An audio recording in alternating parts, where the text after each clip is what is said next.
turkey down there. I don't know if you can see him very well. He's investigating himself in the shiny reflection. They're very interesting that way.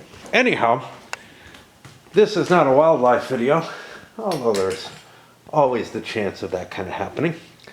Rather, we're looking at Plantagenet after 3 campaign turns. Whatever. They're Levian campaign. Yeah, I know. After 3 campaign cycles, whatever you want to call it. I call it campaign because it feels like that is what it all is.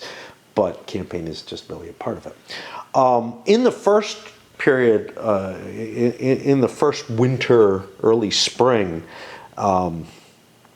we had Henry VI defeat Richard of York and kill him, and he's gone. Edward, Earl of March, got chased over to here and ended up disbanding in order to save coin, especially because Henry found out the problem of not having enough cash on hand. Now, cash is really hard to get. You really only get it, if we take a look here, through pillage.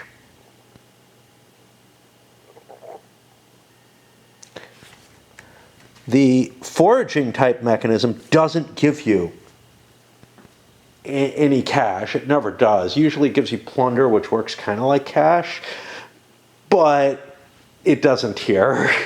It's not really a tactic particularly to live off the land in the same way in this. In part because you're very worried about the hearts and minds. And then towards the end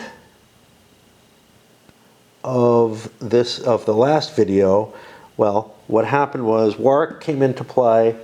We had Salisbury and Northumberland show up earlier in that video, and then Warwick came into play, but a parliament was called, causing a truce so that there could be no war. This was a key point for the Yorkists. They were able to withdraw away from Henry's threat. So now Henry's parked up in the Northlands with the powerful, Earl of Northumberland and whatnot, possibly thinking about making that into a power base, or trying to bring his force down and gather stuff as he comes down. There's this constant struggle in this game of, do you want to go for IPs or do you want to go for the victory? Now, if you're trying to win the whole game the game as a whole across the board, getting rid of somebody like Warwick would be really important. Rutland, March, really important. Wipe these guys out. Make it so that the Yorkists have to defend their heirs very, very carefully because they have a limited number. Getting rid of these lords puts you in a position where you simply will not, you will not be facing as dangerous a foe anymore because they have to be very, very careful because the family lines are getting wiped out, right? But on the other hand, I am viewing winning individual wars as also important, even if, Jesus, now he's trying to eat a tire.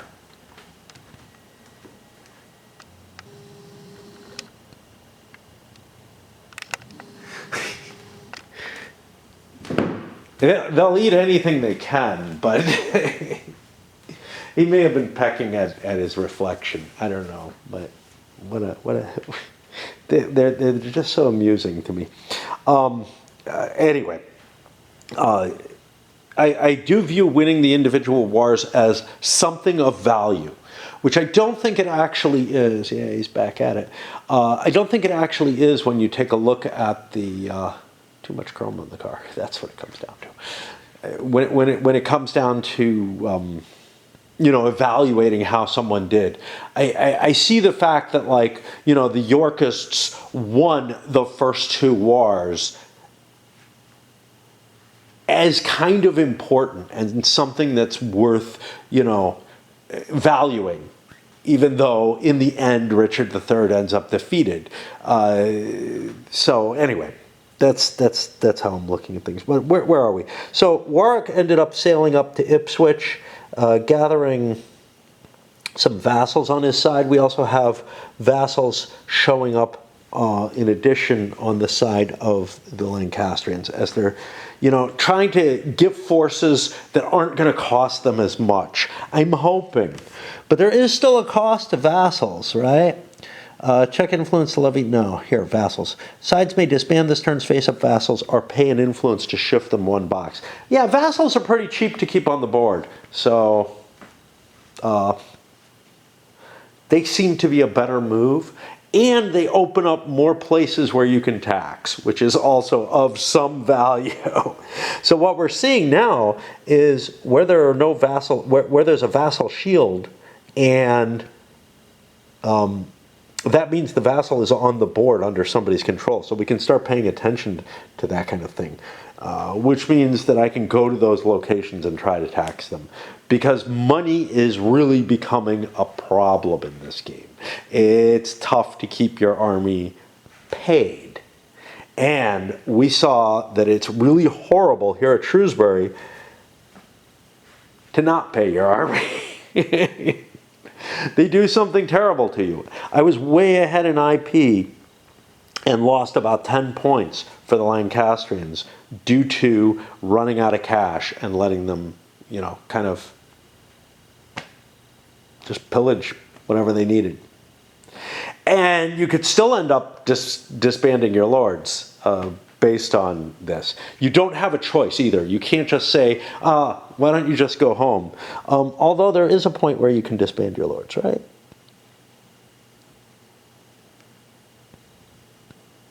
After the troops, then you can disband your lords. So if you didn't plan correctly, you could end up paying a heavy price. And then being in the position like I was with the Earl of March, where I was like, yeah, he really just wants to disband. He's not a functional help right now. He became more of a risk than a help, actually. Okay. I've got some raid to do, and maybe I'll be back up late tonight. We were talking about how this game kind of overwhelms me with the details, and I just noticed something coming up here. Hey, I went through all this work to set things up so that I could use this, and I don't think I used it. I don't rightly recall, because my memory's not that good. And I had the same kind of issues with it's got to be kicking around the Europa Universalis over there. The I don't know if you can even see it in this light. Price of Power or whatever, which is not the original EU, but that had a lot of concepts and everything, and it just had so much game state I couldn't access and understand everything. I'm kind of running into that here too. And the thing is, when you're learning new systems, when you're learning new designs, and levying campaign shouldn't be that new to me, but it feels it every fucking time. And there's a lot of game state out there. It becomes a multiplier to the burden, right? Because not only do you have to know all the rules to everything, but you have to also be aware of all the pieces that are out there that are putting stuff together.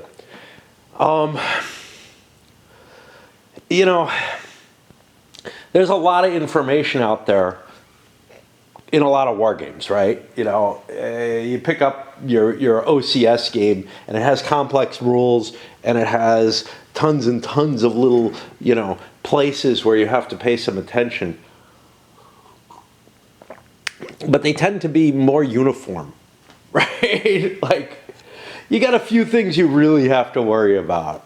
That's beginning to hit the same kind of burden, I'm guessing. But you don't start with that, right? You work your way up with maybe, which seems to be getting a lot of views recently, Stalingrad over there, you know, and you work your way through other games of the same type. You don't just fucking jump in, despite.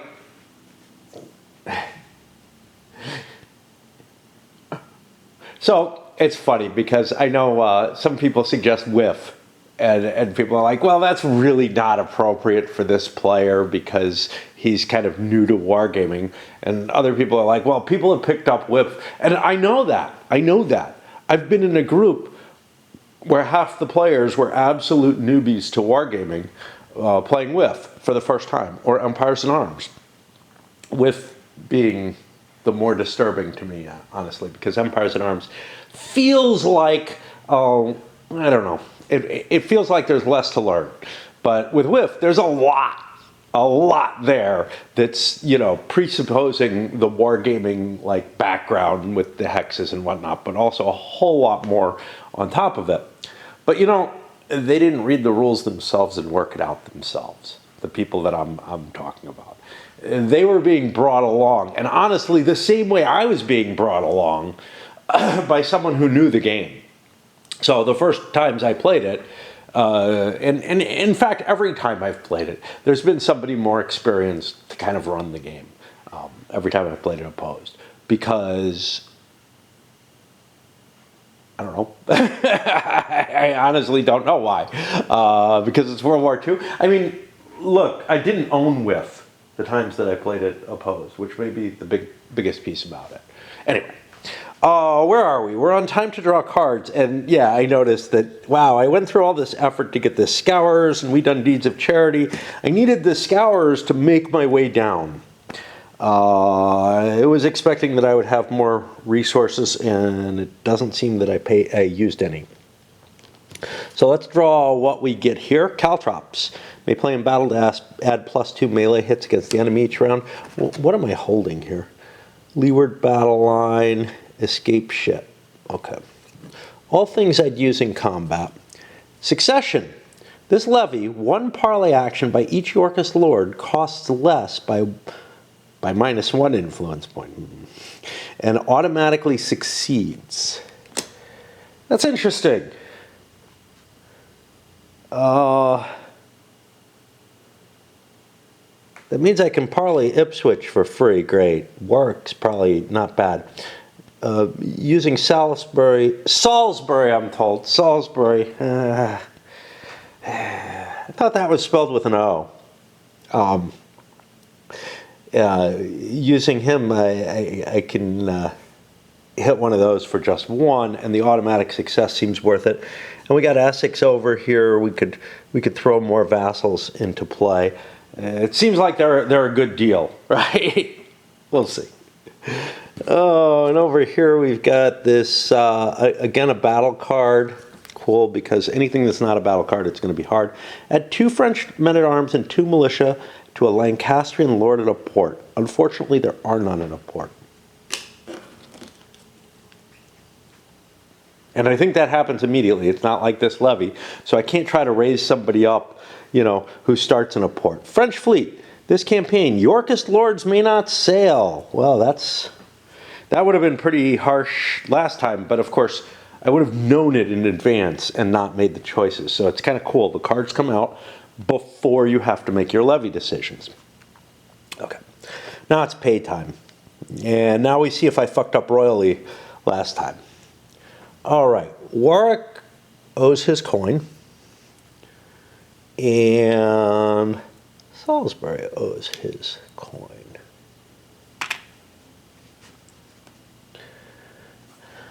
Coming over here. Uh-oh. Uh-oh. Luckily, I have everybody together. So we've got a coin there. We've got a coin here. And then we've got 2 more coins for Henry. I have to pay these. I have no option. Like, I can't choose to disband or something. It's pay or cause problems. And there would be I wouldn't be able to cause problems because that's already exhausted. So bad things happen. Let's just say that. Check influence, no, lords. Lords may disband and then must pay 1 influence at each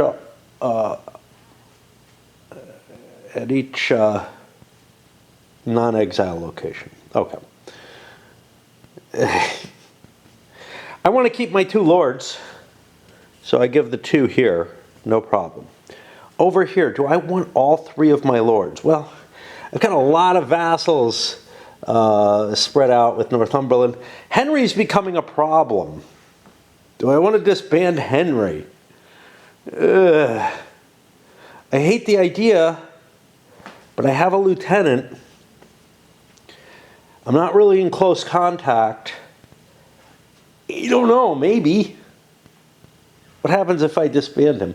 Because I do not have the resources to maintain this size army. I thought I was going to be coordinating and making a big attack up here in York. And apparently I'm not. Oh, so what if I disband him? 3.2.4. Gotta look it up. Gotta always look it up because it's just not sticking in my head now. And to disband all that lord's vassals, return all troops and assets, set aside the lord's card, place the disbanding lord's cylinder onto the calendar, equal to 6 minus his influence. Yeah, you know, he'll be able to come back with lots of coin and everything. I think it's not a bad idea. Of course, he'll be coming back in London, but if I'm fighting, that doesn't seem like a bad choice. So I'm going to, and then what do we do? Then I pay 1 influence each, so I'll be paying 2 of these influence as well. I'm going to remove him, and yeah. The problem is he was carrying a lot of my carts, but there isn't a hell of a lot I can do about this. So anyway, and it's kind of funny, the card that gives you extra troops. Man, extra troops, I don't know if you want them. They're so dangerous. If they push you over over your size limits, obviously I can muster more troops for Somerset. Or should we call him Somerset? Or some other reduction of consonants that the English love. Okay, finally, vassals. You have to pay an influence to shift them a box. What do we have on the board? We have no one on the board right now who's a problem. The only vassals are over here. Okay, we're fine. The cost to keep vassals in the game is pretty low, just an influence, right?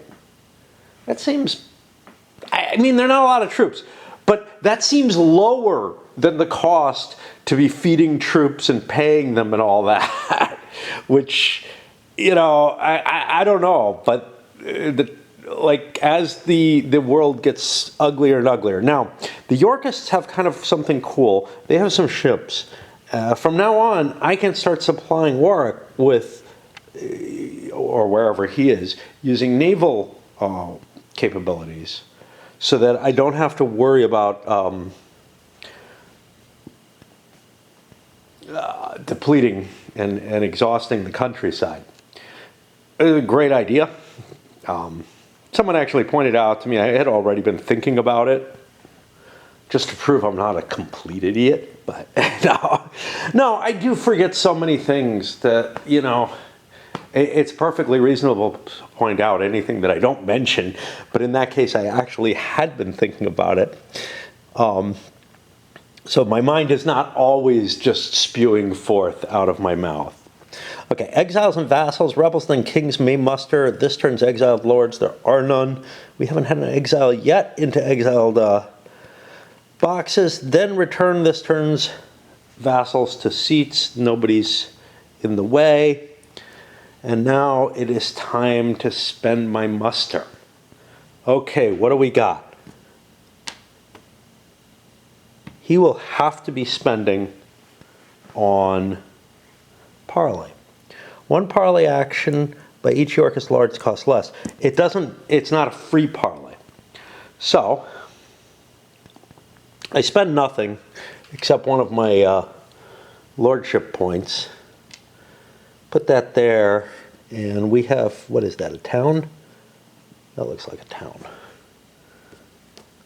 We have another town.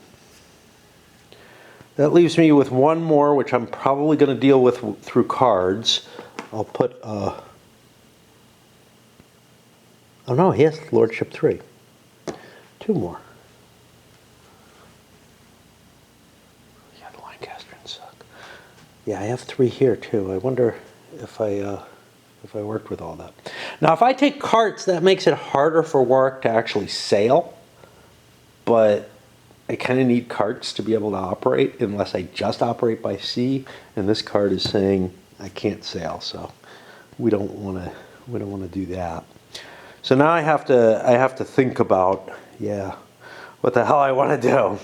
Well, I have one I can spend here. I get 1 less influence point, so I don't have to pay. I'm going to go for St. Albans, and it automatically succeeds. So I only pay 1 influence to get yet another town. My advantage in towns is growing. Cities are more important, though. But maybe we'll be getting London. Sure looks like it, doesn't it? And London is worth a lot. Is it worth a mass? I don't know, man. That's Paris. Okay. Now what? I don't know. I gotta think. I'm putting off with him, but and we don't want to name him because we're not at all familiar with Salisbury, right? As a way of pronouncing it. How do I normally call it? Salisbury, like the steak, right? You know, I mean, it's the same term. It's just where you come from changes how you pronounce these things. All right, but Warwick has 2. And why am I being good with these? Because I actually do kind of know them and have internalized them. It's not, you know, the suggestions help remind me. It's like with the Latin ones. I have 2 lordship, and I have slots for 2 cards. So let's take a look at some of them. First of all, can sail for just 1 campaign action. No, that's not. Great ships. Lordships count double for sail and supply and connect all ports and all seas. I'm assuming that means I can sail from one port to another port. But certainly for supply purposes and whatnot, it's the same thing. I would look it up if I felt any concern about that, but I'm assuming it gives me more capability. That's appealing because I'm worried about being able to pull in my supplies. And supplies feel like they are very, very important here. They're very important in every Levian campaign game, but they're feeling more painful. Where am I going to tax? Where am I going to tax? I can't tax Calais anymore. I mean, I have some cash on hand. At least there's that. Salisbury is in York. That's within range, within danger, but within range. So I need to get me some vassals, or else I can't tax. And I don't want to use my vassals to feed my troops. Anyway, this will allow me to not exhaust things as much. In combination, I might be able to use harbingers with it. These lords' supply actions draw twice the usual provender.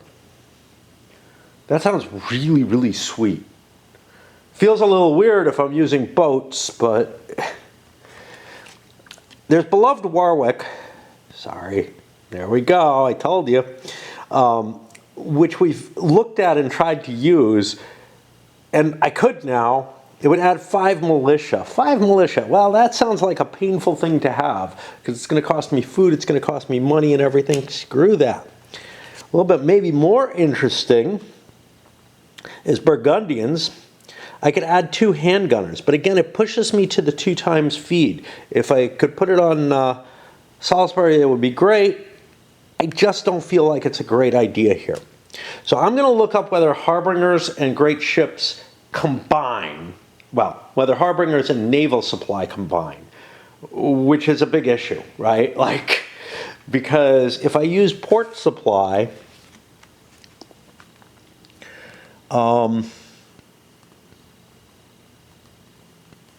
I'd be getting 1 provender per ship, which is okay, but I'd much rather be getting 2 per ship. And one of the reasons for all of this is so that I can maintain these as undepleted, exhausted areas, that, at least so far that I can tax them.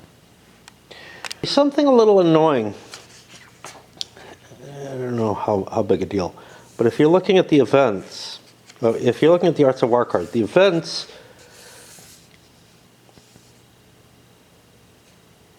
are all done together and then segmented by scenario. And then you get to the capabilities. Now, this works with most of the games, but in this one with the four different decks really, because there's no roses, one rose, two rose, three rose. One rose, no, white rose, red rose. I'm trying to think of something that goes with one fish, two fish, red fish, blue fish. But anyway, yeah, maybe we can make something up. But it does mean having to page quite far to get to what we're looking for. So the great ships. This large ship's sail action can each take 12 force units plus 4 provender plus 4 carts. This large that is not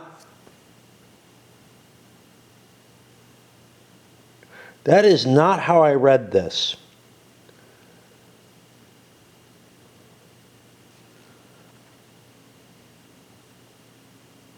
Four 4.6.1. All right, let's put this in here.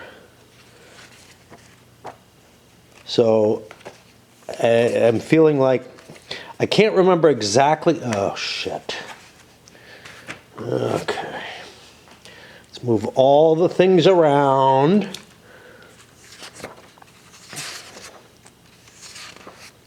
And this isn't a problem except that I have the too little table compared to last time. Okay.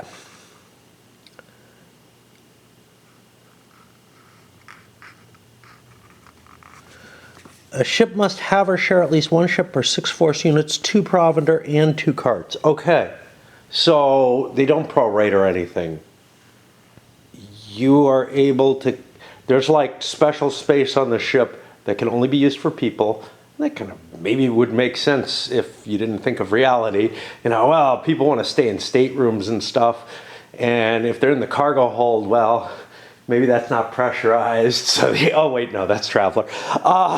Okay, but yeah, there's something very weird about that idea. And then, you know, you would think you could put carts and provender and elsewhere. So it's 2 provender, 2 carts, and 6 forces per ship, which is exactly how the card respects it. I think just, you know, reality said that doesn't make no sense. Okay. Whatever. We're not going to change rules here. So it can take 12 force units, 4 provender, 4 carts. The ship also adds 2 provender when supplying from a port. As well, these ships... Oh, does it say that? Yeah. Okay. As well, these ships, even when shared, render all port strongholds and exile boxes at one-way distance. Yeah. Okay, sweet. And the thing is, it's Warwick's ships that are affected by this. So if Salisbury has ships, they can't combine them and have the same kind of power of movement. But as long as I'm only allowed 2 ships. So as long as I don't add more, I can maintain that fast movement of the ships. Now the other one of interest is this Harbingers, which is Y7, right under it. Any supply by this lord, calculate the number of provender it would add and place double. This increase is mandatory. This is cumulative to other cards such as great ships. Excellent. What the hell is this? Okay, seems a little iffy, but like as to the why, it's like agents who are going out and getting you more stuff. Like, I don't know if that would combine with ships very well. But there is Warwick's choice. And yeah, I know. The levy stage is still feeling very, very expensive in this game compared to in others that I've played in terms of, you know, how far along I am in play and how much time I'm spending on it, but I feel like I need to. I feel like I am having to look up enough stuff in this. And that may be simply because the system has strayed. Again, I don't feel like this really qualifies as Levian campaign anymore. It feels a little too far. Inferno felt like it was a much, much more complex version of it. They had taken things and moved them away. Moved them into they had added on a lot of Chrome, essentially. And maybe they took a few things away in exchange for it, but it didn't feel like anything key to the system.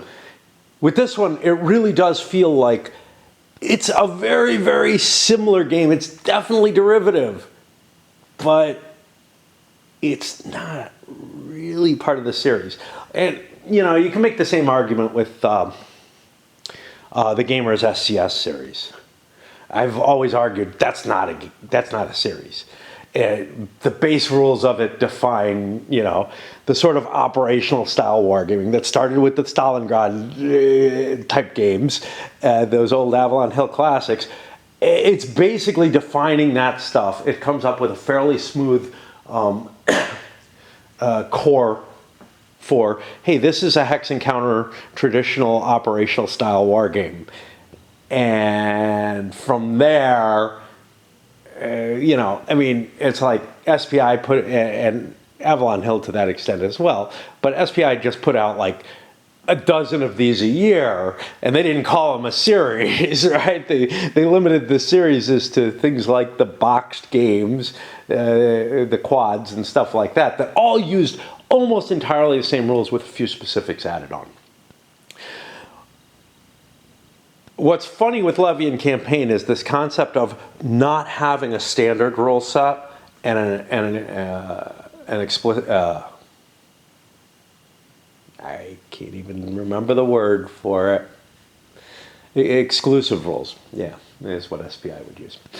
I wanted to say explicit rules. That's not right. No, it had a standard rule set and an exclusive rule set. Instead of having that standard rule set and then the exclusives that just added a few little pieces onto it for the most part. Maybe they would every now and then say, look, this rule doesn't work in this scenario anymore. It's been replaced with this more complex, you know, for supply or something like that, whatever. Because some particular situation just completely like blew away everything in the standard rules. But instead of going with that, they've gone with print a new rule book for every game from start to finish. And yeah, there is these little arrows to show you, hey, this is different and everything. This one isn't like a little arrow here that's a line, right? It really is. Huge quantities of the rules are just different. And if you went with standard rules and exclusive rules, it would be obvious you couldn't do this, right? But instead, they've cut rules out and stuff like that. There's no note that those rules are gone in terms of like, there's no way to indicate that rules are missing anymore. There's just, hey, this is a little different, or this is majorly different, or whatever.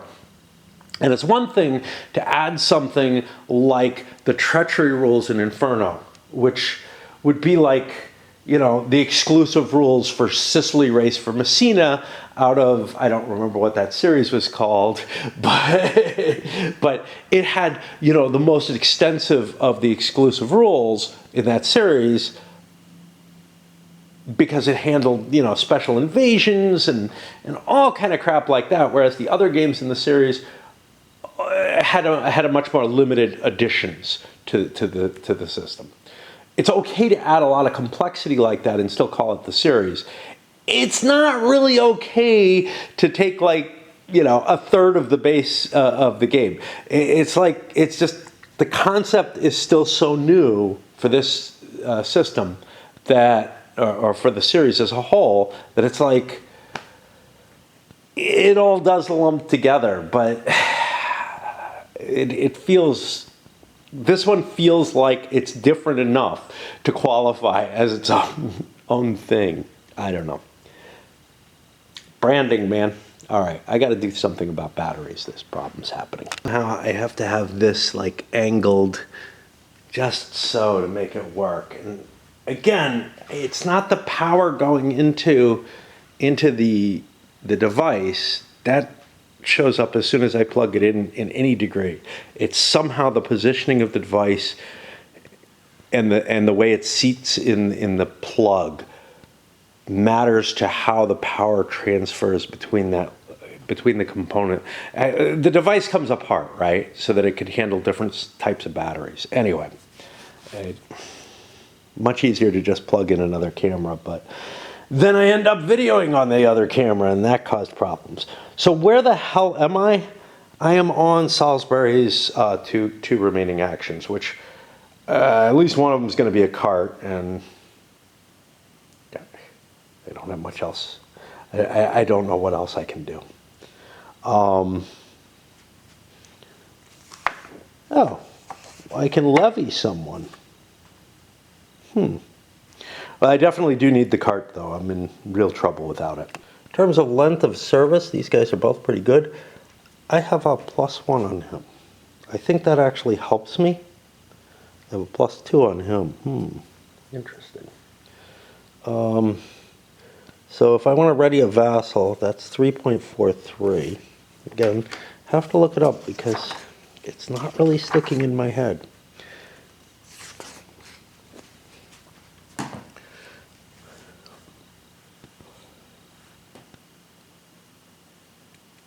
Yeah, so I get the vassal's loyalty in either direction.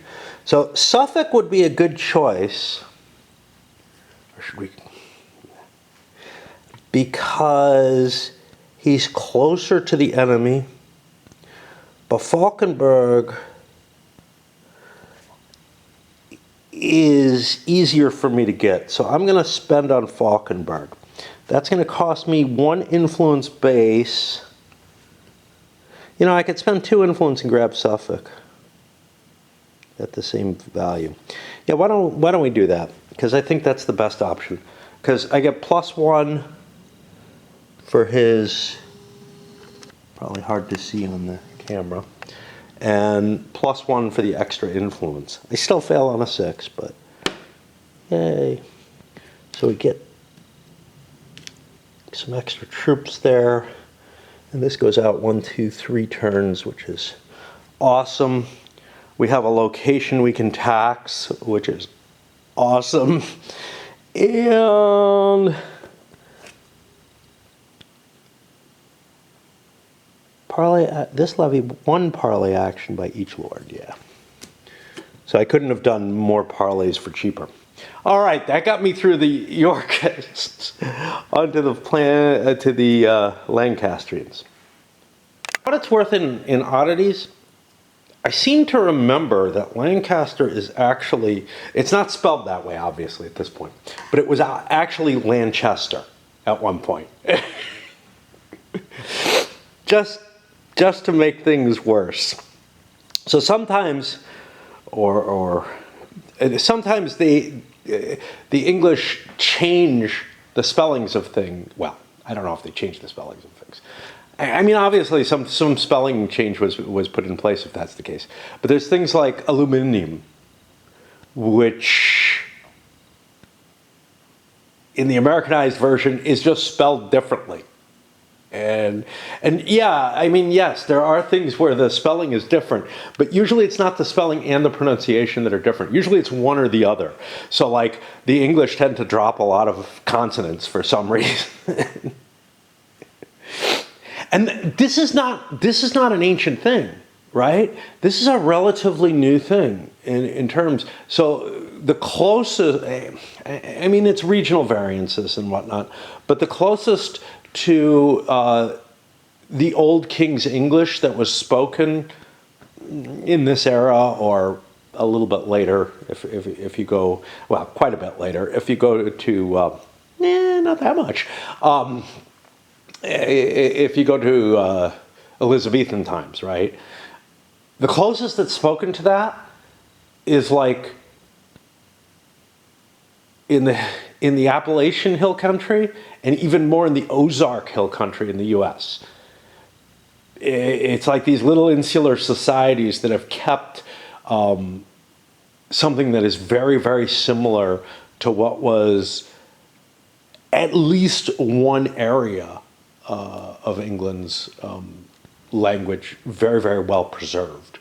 And these are families that go back forever here and have never, they didn't integrate well because they pushed, further west a couple of times to get away from society and changes and all that shit. Whereas, the established families that were here early that stayed in the East ended up moving along with the times in a better sort of way. But yeah, there's things like color or honor, which have a U in them in English. In American language, we've dropped those because they're silent, right? It's like, I don't know. We kept connect having all the consonants that it has. So you can see there was this, and I think it has very much to do with the Normans. This decrease of the pronunciation of the consonants, and the old Germanic language had lots and lots of consonants that were pronounced and had a certain harshness to it that when coming in conflict with the French that the Normans brought over, sort of mutated the language into something that this habit of dropping consonant sounds was made was made sort of common. And so that's, I think, the origin of this, but the origin of it isn't where these changes happened, right? The pronunciations of things like Worcester, I would not be surprised if at this period in time it was pronounced Worcester. I would not be surprised if in the time that that the game is being played or represents, that the pronunciation was more explicit with the consonants. Anyway, I have a couple of extra points for Percy. And again, it's not the Percy family crest. It's his specific crest here, or badge. Interesting. All right, I have Harbingers. Same as before, that extra supply. That's a really nice power. And I have a lot of carts between my two lords, so kind of interesting. Because one of the problems with Harbingers is you end up with too much supply for the carts you have. That may actually be an issue with him.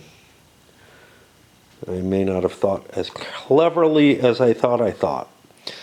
Okay, I was supposed to slide those up, and now I'm considering cutting the video to do so. In the name of the king! This lord has influence +1 for parley. That's going to be very useful, because one of my intentions is to dominate the north. Get the point for that. Okay. Northmen! Each tides of war, Lancastrians dominate the north with this lord and 3 or more friendly strongholds there. I'm almost at that. You're going to see that this ends up... So this would save me three of the strongholds. But maybe I don't want to do this for various reasons, and I'm going to talk about them, in particular Percy's power, and these are ones that only Percy can have. While this lord is in the north, Lancastrian pay there is free. That gives me a reason to loiter up here and gather more points. Since I have no cash, and I have Westmoreland, who's here, who can get me some coin, and I'm probably going to tax with him. And then finally, Chamberlains, this lord's supply and levy troops do not deplete the stronghold at his or her vassal seats. Would be interesting, except I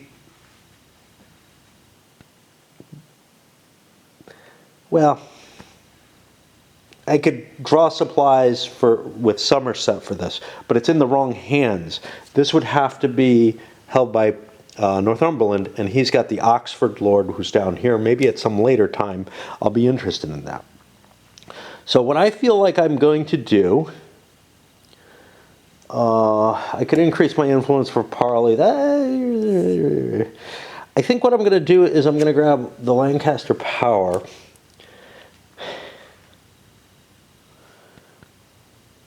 What else might I want to do?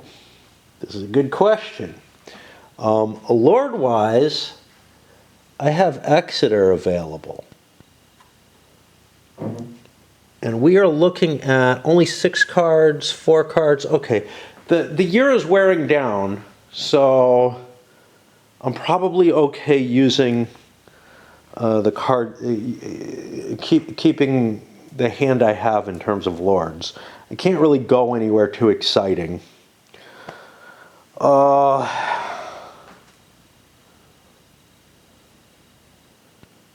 was... Yeah, I was going to get rid of this. That might be interesting later, but...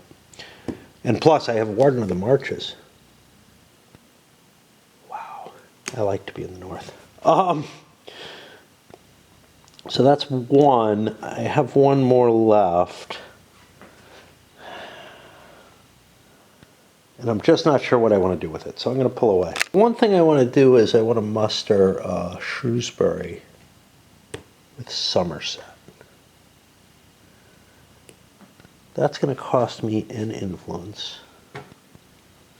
And I succeed on anything but a 6. So we get him.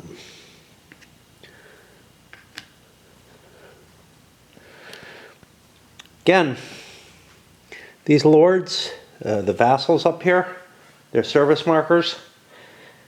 In most of the games in the Levian campaign, these aren't neutral. It makes perfect sense in this. It's not an argument of that. It's an argument of there are just so many little, little burdens that are added. So I'm really used to being able to tell whose lords are expiring and whatnot. But yeah, I don't know. Actually, I had a +1 with him. I could have done him with Northumberland, but I want the extra lords, or I want the extra vassals here, and I don't have any other vassals set up. Essex is set up with the Yorks, and the only remaining one, I think, oh no, I got Devon down here too. That could be added in there. Arundel was Norfolk. I didn't remember that. Okay. There's Worcester over here too. Anyway, there's tons of them all over the place. Okay.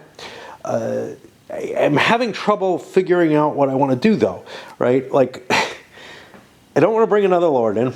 Let's look at my options. I don't want to bring a lord in. I might want to parlay, but I can do this at other times.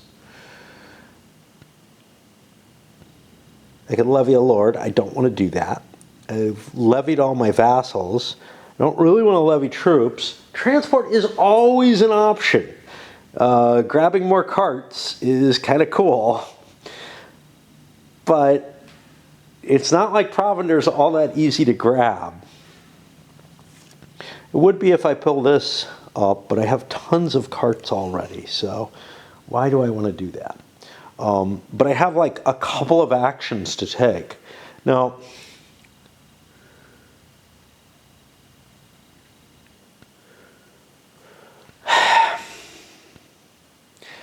the thing is, I don't want to parlay too far away, right? Like, if I parlay here, it costs me 2. If I parlay at one of these, they cost me 3 each. That's a lot of influence, but it would save me some time. But if I'm taking this, I'm kind of counting on spending that time. Am I not? Oh boy. Yeah, I don't know. Like, maybe I don't take this. And maybe I push down and go for York and stuff like that. This is really, really hard to balance out, you know, what the payoffs are and what I want. I'm having a hard time mainly because I've levied most of what I want to. I could levy some troops. I am at a town. What does a town give me? Yeah, but it depletes. Town gives me 2 crappy militia, and it would be a depletion. And this is a town that I want to tax. Yeah, I don't think I want to levy troops. No. Not going to happen.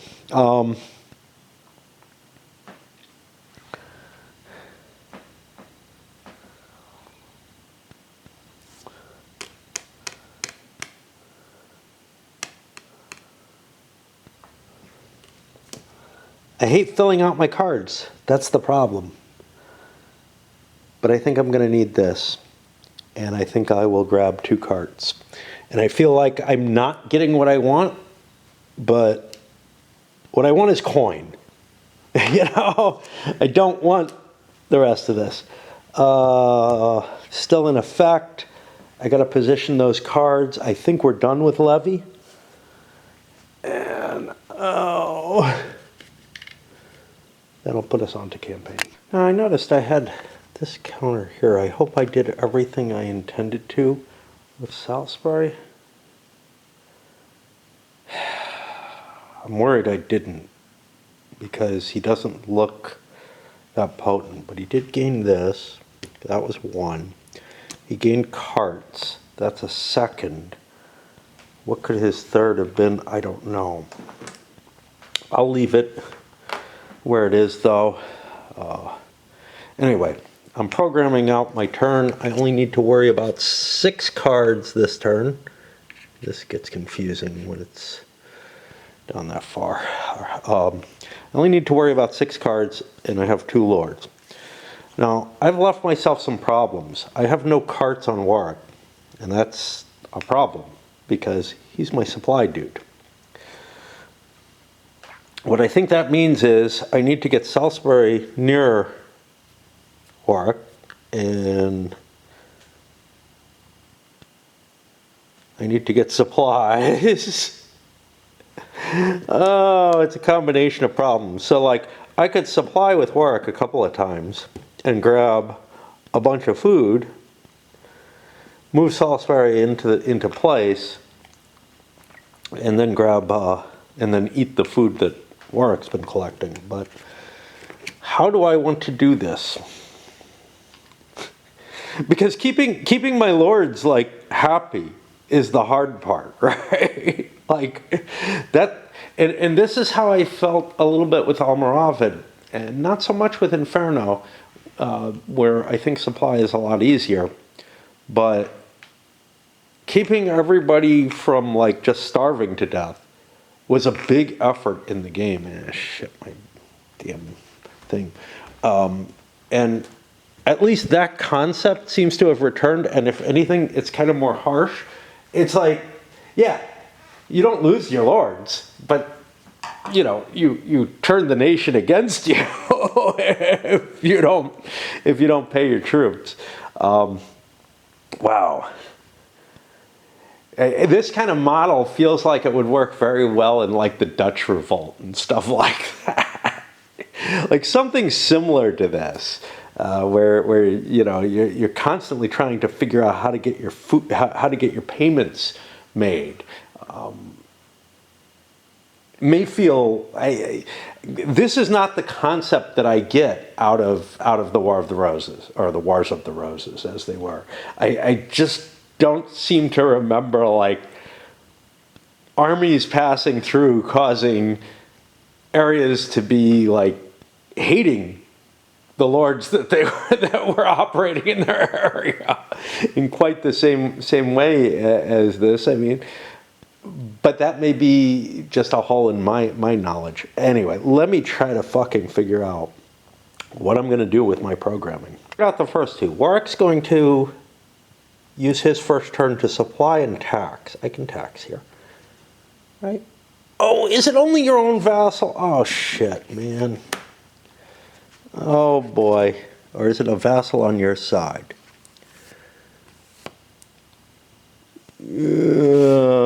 Fuck. I don't know the answer to that.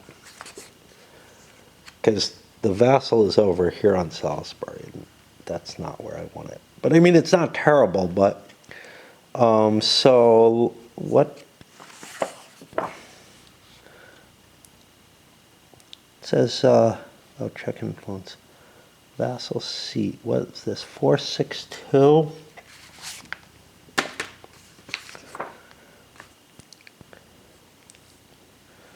Oh, 463.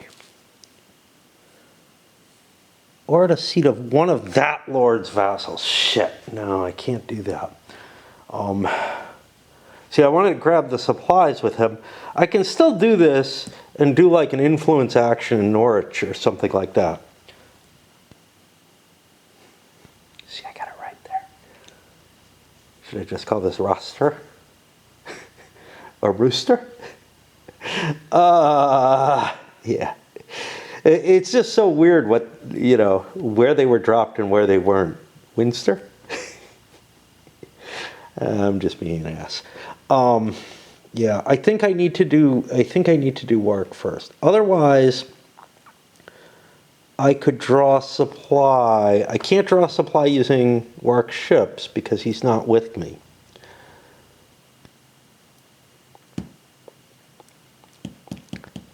Otherwise, I could draw a supply with Salisbury and start moving him. Which might not be that bad either. Why don't we do that instead? We'll draw supply. Oh, God. It's just so painful. Draw supply and move. Oh, I have scourers. Wait, I could forage. Yeah, but I don't need to. The nice thing about foraging is I get an extra provender from it. What is supply versus forage? Forage just gets me 1. Supplies here at a village only get me 1. I could go up to the town though and get just 1. Oh, city. There are no villages. I could go up to the city and get 2, or up here, which is even better. That would be, I think I still have to pay the wagons twice. I would only be able to pull 1 from there because I don't have enough wagons to carry me over both ways. Painful. But yeah, depleting the stuff further north probably makes sense if I start focusing more on the south and getting control of that. So, in London, of course. So London is my goal here. It really is. Which means, and I don't know if I can do it this turn, but maybe I can by gathering in multiple places. Because he could get supplies and move. He's fed. He has no carts, which is a problem. I could do move, move. I would have enough supplies to be able to feed both of them. So then I do work. Now I have 3 carts. Unfortunately, this whole, I have harbingers and great ships and everything, doesn't really help me. And London's not a port. What's up with that? What's up with that, man? So, I'm not going to be able to supply from there. Fuck, this is just so hard. It's like playing a damn Euro. Problem is, this is quite far.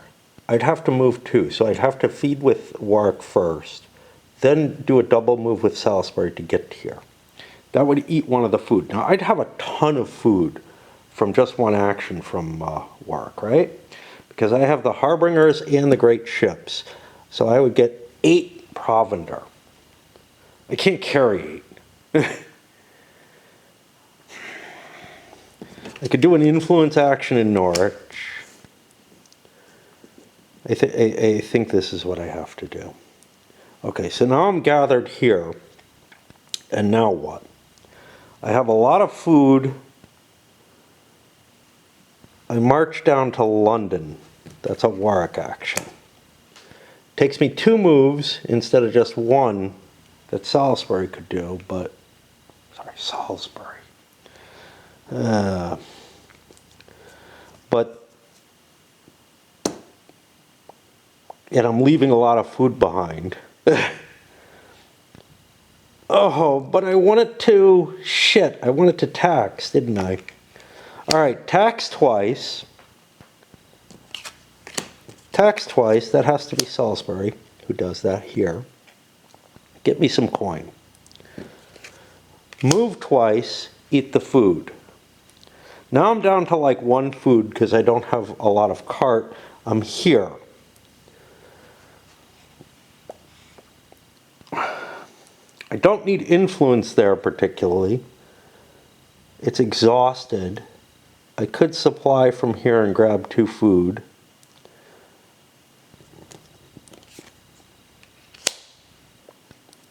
And 1 more move with Warwick. And I don't know. You know, now I've got this all balanced in my head. But now I gotta go play the Lancasters, who I want to call the Yorkists, because they have not white. Don't ask me. We've talked about it already. And I'm going to forget this.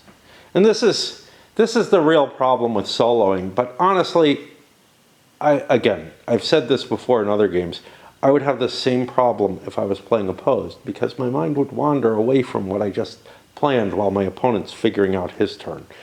And I usually will figure mine out ahead, especially if I know the game better.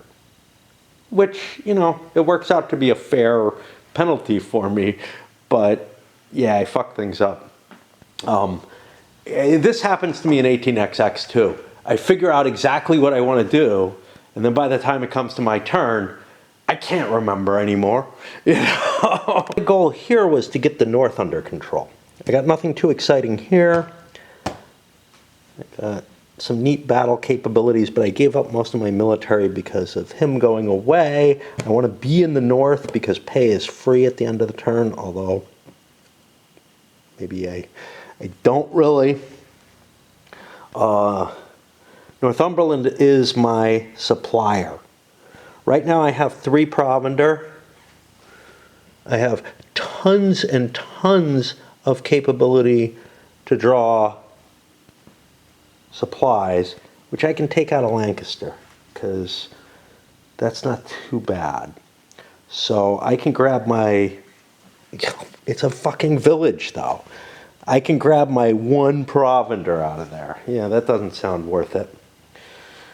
Oh, there's no food. There's no food. I don't have ships. That's the problem. I need ships.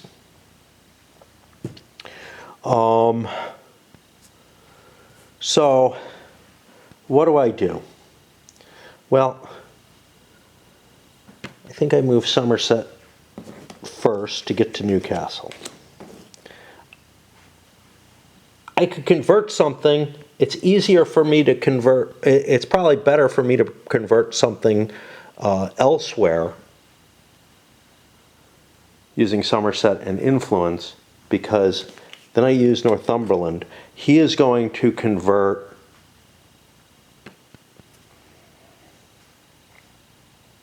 geez, I'm going to end up outside the north if I'm not careful. He is going to convert probably Newcastle and Bamberg for me. Although maybe just Newcastle. Okay. So I've moved Somerset, and I've moved the whole force to Newcastle. That cost me 1, and then I was going to spend an influence to convert, say, Hexham. Bamberg's a fortress, not much provender there either. Yeah, Newcastle's the place where there is some. So I move an influence. Northumberland will influence, and I guess draw some supplies, because I can draw a fair amount. I've got a lot of carrying capacity for whatever reason.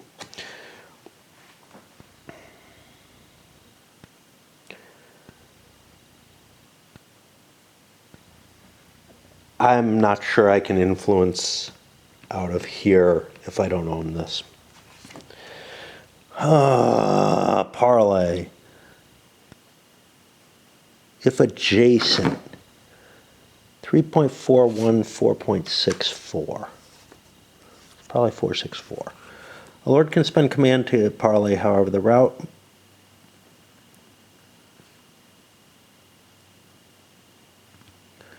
a route to parlay target stronghold may extend no further than the stronghold adjacent to the active lord or via ship from a port or exile.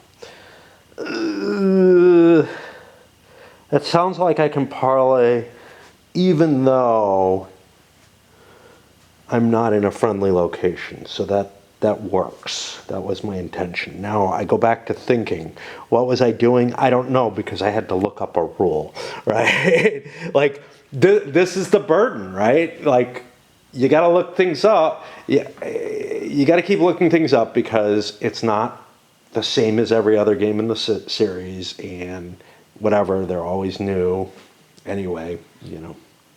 But then also, and I have this problem with CDGs too, also, I'm having to do this horrific sort of balancing act of juggling, you know, the supplies, what do I want to do, all this kind of stuff in my head in a way that just is not the same in other games. You know, I compare this to OCS, another game that relies heavily on supply, and in that, I come up with a supply figure and then I just make it happen. It's easy to do. In this series, it has always been a pain in the ass to do. Inferno being maybe the one exception where supply was a little easier, but everything else was more painful in a lot of ways. So plus I'm babbling on, and that also eats up my brain. Okay, so what did I do? I moved to Newcastle. I convert Hexham. I convert Newcastle. I do a supply action. I have a pretty good quantity of supplies now. Well, not really. I have 3 again.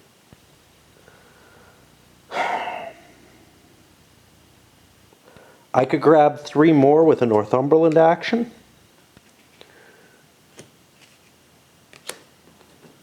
Might be a good idea. I need to do a Somerset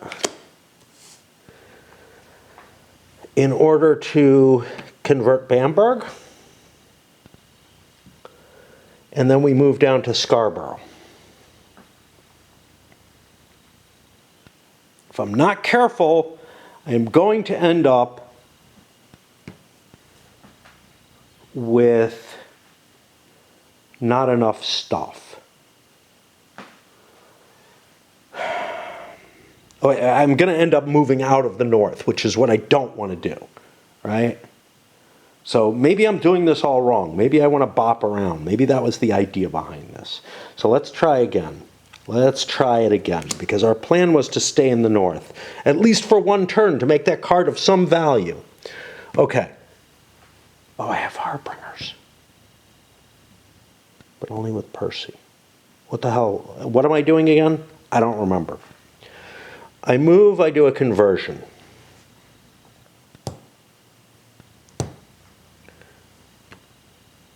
I upgrade, I supply. I move. I do something. I don't know what.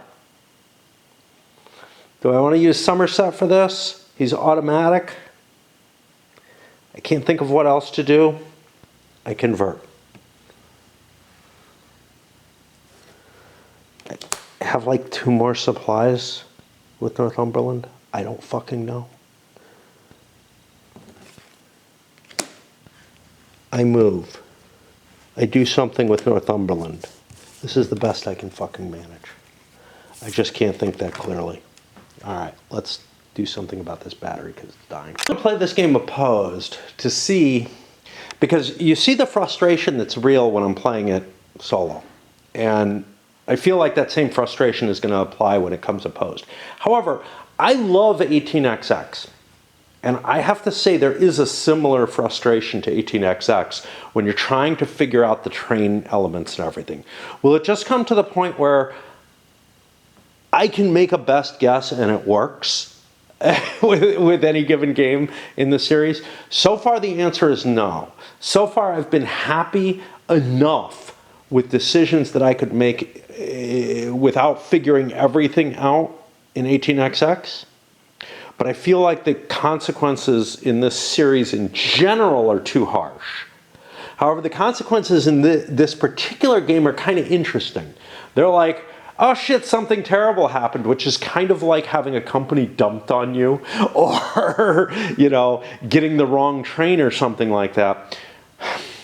The difference is this is a two-player game. So I become much more invested in the two sides.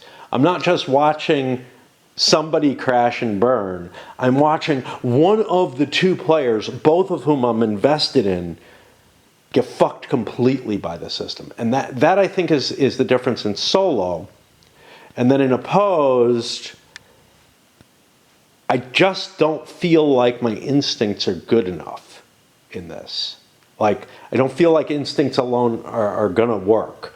And that may just be the case across the board. Anyway, we start. What's our surprise command? What did we do? I don't remember. What were we planning on doing? I don't remember. I know I was planning on grabbing some supplies. So let's do that. Well, I get 4, 8. That's a shitload. And I have no way of dealing with them all, especially since I can't go sailing. Sailing would allow me to carry all of this shit I've got with me and would actually make life much easier, but I'm banned by this card. That would have been my escape hatch otherwise, but that card was already in play. So I've done a supply. I might as well do, where are you? You're here in Eli. I might as well do my influence, which I was planning on doing. It costs me 1 to do an influence, and I'm not automatic, but I'm pretty damn close. And we get a city out of it, which is important because we want to reduce the cities. That's that card. Come over here, Somerset. What was his goal? Somerset's my mover. My mover, he has to move. He moves. I get a move fought. Don't worry about that right yet. I will in a moment. And I was going to influence Hexham for whatever reason. Doesn't really matter which one I choose. And these are... Again, the map is too small for the counters, and you know the counters end up obscuring what you're sitting on top of in a bad way.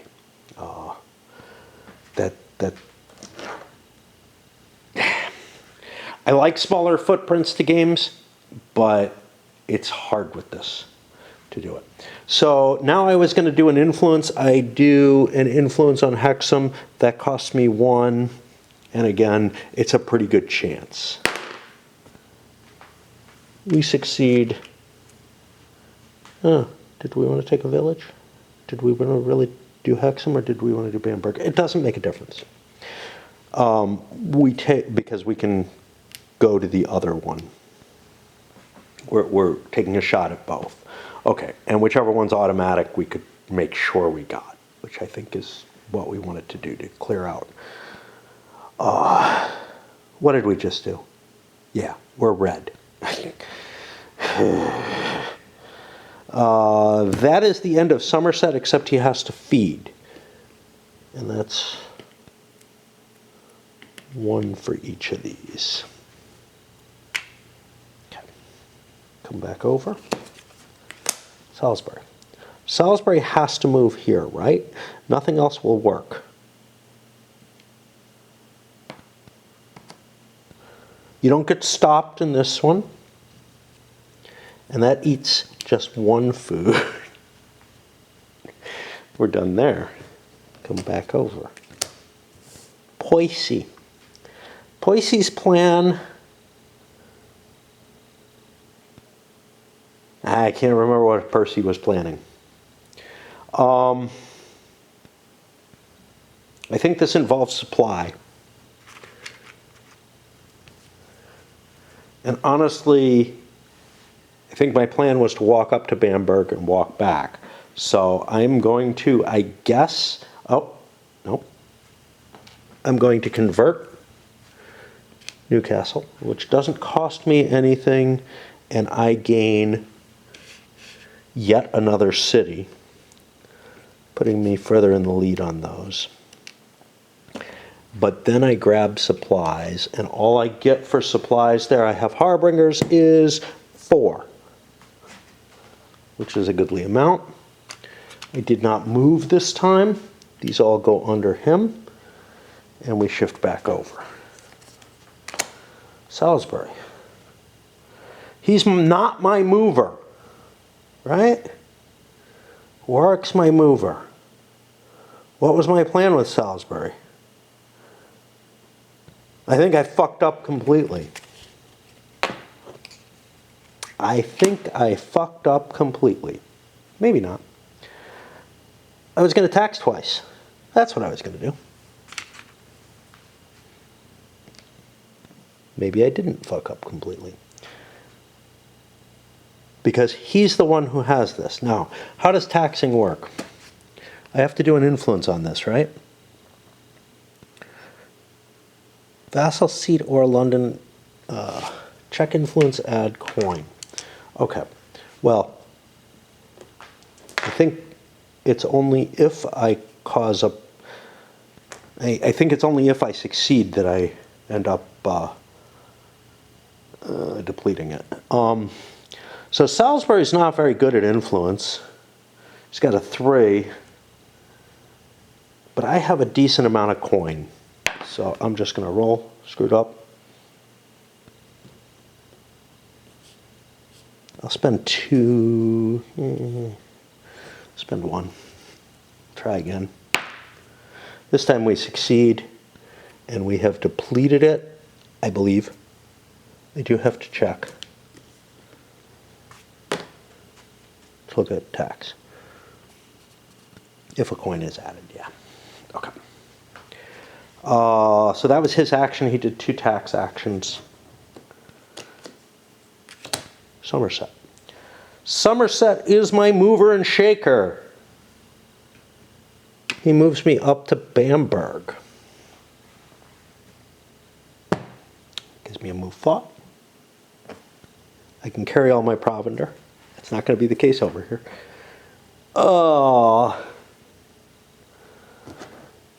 Do I want to move both?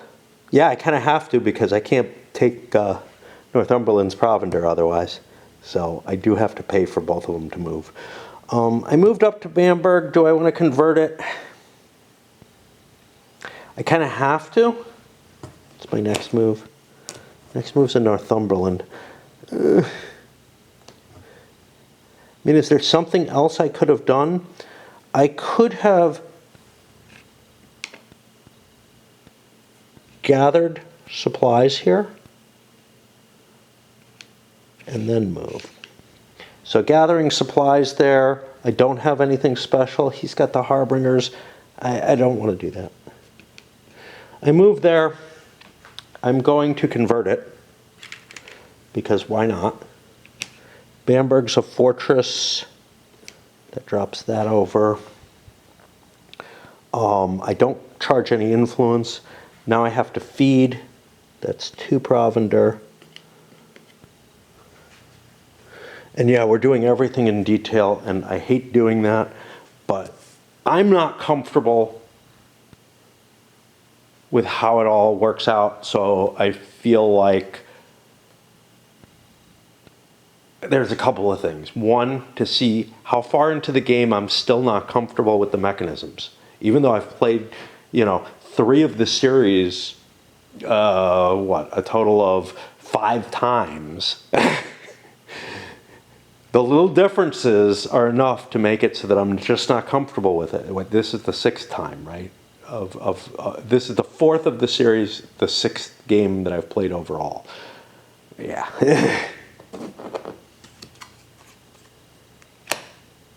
We get Warwick. Warwick's in charge of movement. He's got tons of food and not tons of cart. So I would have to dump all this food to move. Now that was my plan. And I come down 1, 2. Pussycat goes to London. And now I have to feed, because I couldn't stuff myself beforehand. I've used all my movement. I'm done. I go back over. We're barely getting anything done, right? But he's collecting up the north, and he's taking a shot at London. Okay, Northumberland, what's his job? Northumberland's job is never to move. How's my provender? Not great. This is a fucking castle.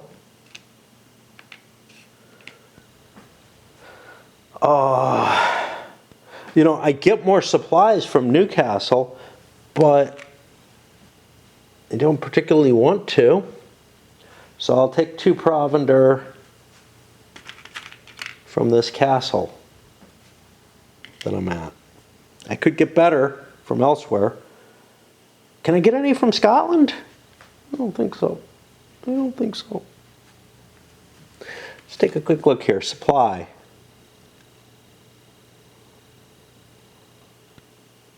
Nope. The Scots will not sell me anything. Okay. So I do that. Come back here. What do we got? We got Salisbury. He is going to do 2 influence, taking London away and converting it to York. And that's it. Come back over. Somerset. Somerset's in charge of movement. 1, 2 to Scarborough. We've moved fought. We must eat. Warwick. Well, what's up with you, dude? This is all exhausted and everything. What does Warwick want to do? And yeah, we put a W in there that we didn't really want. Well, we definitely want to move into the south. Because remember, and this is one of the things, one of the reasons we want to stay in the north. There's an extra point for the north for having lords up there. There's an extra point for the south for having lords up there. Of course, neither of us is moving this anywhere because we're both doing stuff. So, what do we want to do?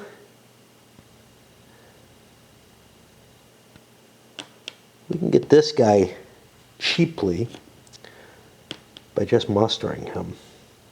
So we'll move to Roster. That's what we'll call it. Should we call it Rooster?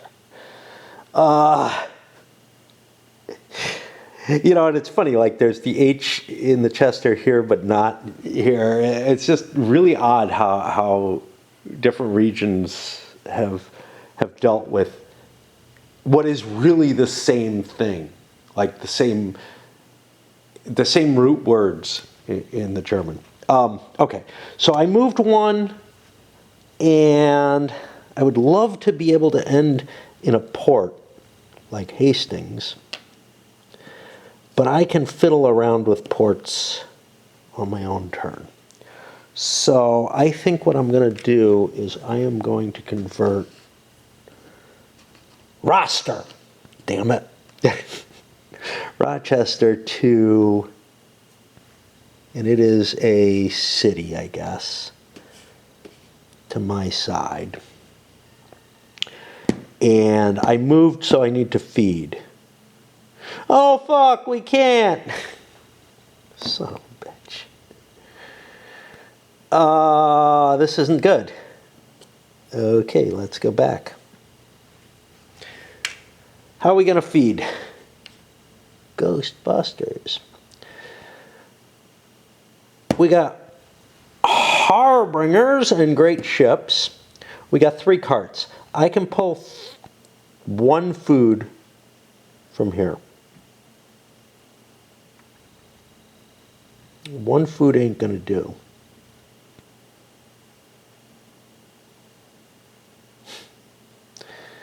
Fuck me.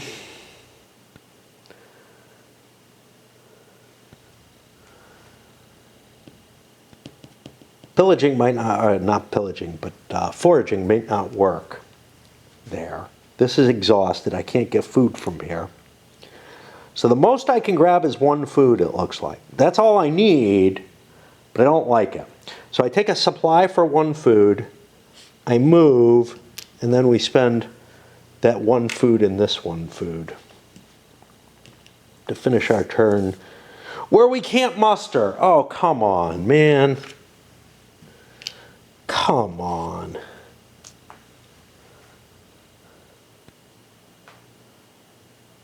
At least I can muster here. All right. I grab a food.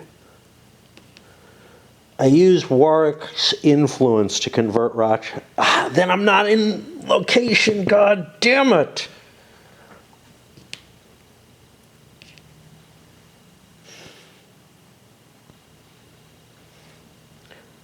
Dover. See, if I move 2, I'm still not at Dover.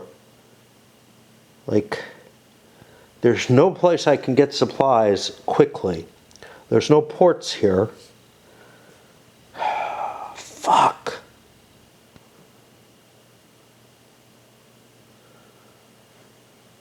I can move quickly down to Winchester. Still doesn't help me. Get to Southampton, but it's not my control, and I won't have an extra action. I only have 2 commands. That's the problem. Only 2 commands. Where am I going to get my supplies from? So I need food.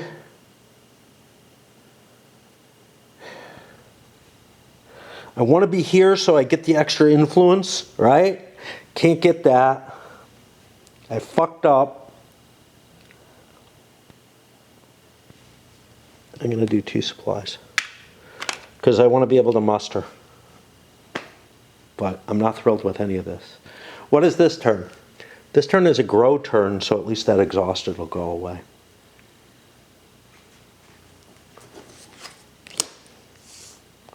Northumberland's up next. Northumberland wants to convert Scarborough. We now dominate without needing the special card. And we just gained a little townie.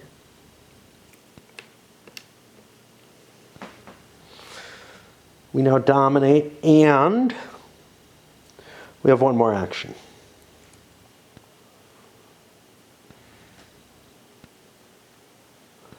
I will grab supplies from Newcastle. These supplies won't get depleted, but here's the thing. I'm going to be moving south. I've captured the north, right? I don't need to be there any longer. So I'm going to grab the 2 provender that I get from that. And almost kind of getting an idea of like how to handle the operational level of this game, right? In terms of how do I gain territory? What does it mean? Yeah, this is what it means, I think. And I did not move, so now, but it's a completely new challenge each time. We're at the end campaign, Tides of War. We look at the influence. 1 per lord in each of North, South, or Wales. Or 1 for a lord, sorry. I think I keep saying 1 per lord. It's not what I mean. So I get 1 there. 2 for dominating. I dominate the North. There are no other dominations. I don't need my lord for that. 2 for favor in London. 2 for favor at Calais. Nobody's got Harlech. Most favor in cities, 2. Towns and fortresses, no. Any capabilities give me anything. I could spend provender. 1 or 2 for an influence point each. I'm going to spend 2. I know it doesn't seem necessarily that wise, but like 1 I definitely want to spend, but 2 I don't know. Coming over here, council member, a Lancastrian influence point, Percy's power, not an issue.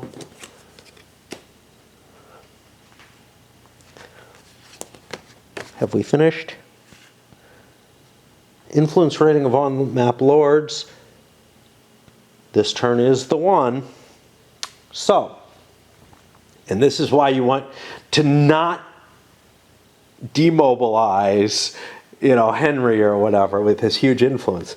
That's 9 influence for the Lancasters and 8 for the Yorks. Lancaster gains 1.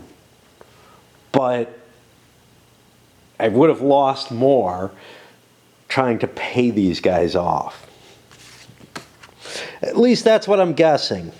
Disembark, nobody's stuck at sea trying to drown. We haven't hit threshold, we're on grow. Okay. All depleteds go away.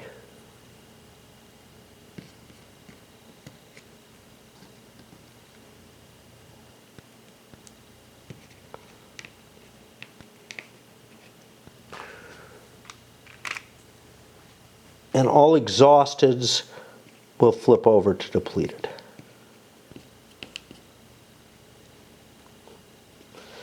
Which means it's time to try to survive another year. This is all we got to do off of. It's 1 grow per year, man. What's going to happen in waste? Waste is something that generally happens every turn in this series, but here, you lose half your shit. Period. So it's kind of like, yeah, maybe I want to demobilize everything. Well, you can't demobilize everything or you lose the game. I think. Yeah, no lords on map. Yeah. Okay.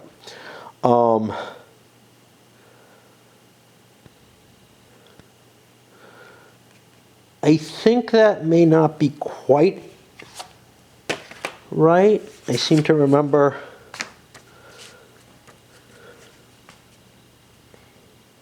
there's no more lords on map, including none in the exile back. Yeah, and no lord symbols marked exile in the box for the next turn. So if you just went into exile, you have a bonus because you're able to muster without, or you're able to levy or whatever, it's muster. You're able to muster that lord without another lord present. So you'll have somebody for the next turn. So there's kind of a reason to like disappear everybody here, but only if you're in exile. If you're not in exile, you have to keep an army on the map somewhere. And that is what I remembered. It's not quite spelled out here. So now we're at the reset. Does anybody want to throw away any cards? I doubt it. Briefly, and we're going to take another break. Go up here. We're going to be going into a winter turn. The next couple turns are short turns. Not a lot expected to happen during them.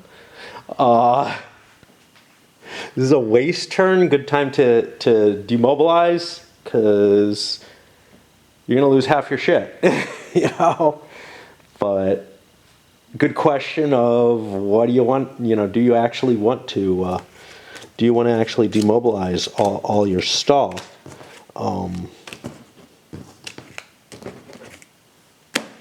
I got no coin here. How did that happen? What did I fucking do?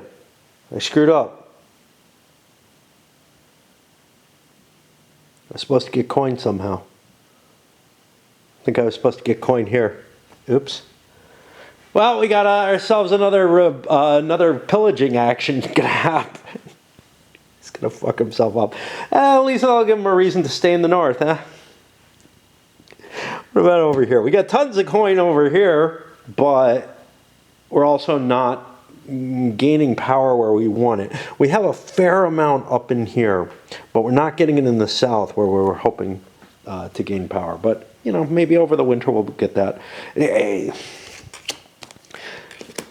Every game in this series gives you a really strong capability to screw yourself over. So I should be used to that, right? But it's a different strong capability to screw yourself over each time. And here it has to do with, at least you don't lose the game usually off of, I fucked up.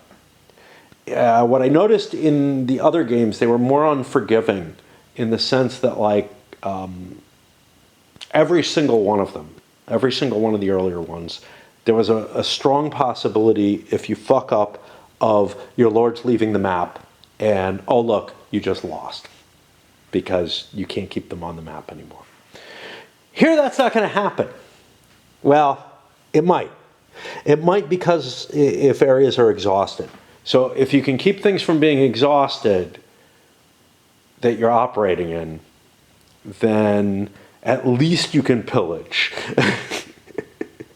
and stay on the board. But you may have lords that you don't particularly want causing you to pillage and making you pay a price in influence and in control areas that you're going to have to reset. And what we're going to see is a big pile of pain happening here. Of course, it's not going to be that bad for York. It's not that bad to pillage in the enemy's territory. So if you truly go on a chevauché, but it's not as easy to operate that way in this game as it is in some of the others. Because the supply rules require that you have control not only of the supply of the route back, but of the space that you're in, and that's a big difference. That's a big difference. And control is kind of weird in this. It's not like, wow. It's just everything is different. Is all I have to say. Do I want to load this fucker up? Because I think this has been a long video. And you know, why not? You know, why make a 2-hour video when I can make more smaller ones, I guess. I don't know.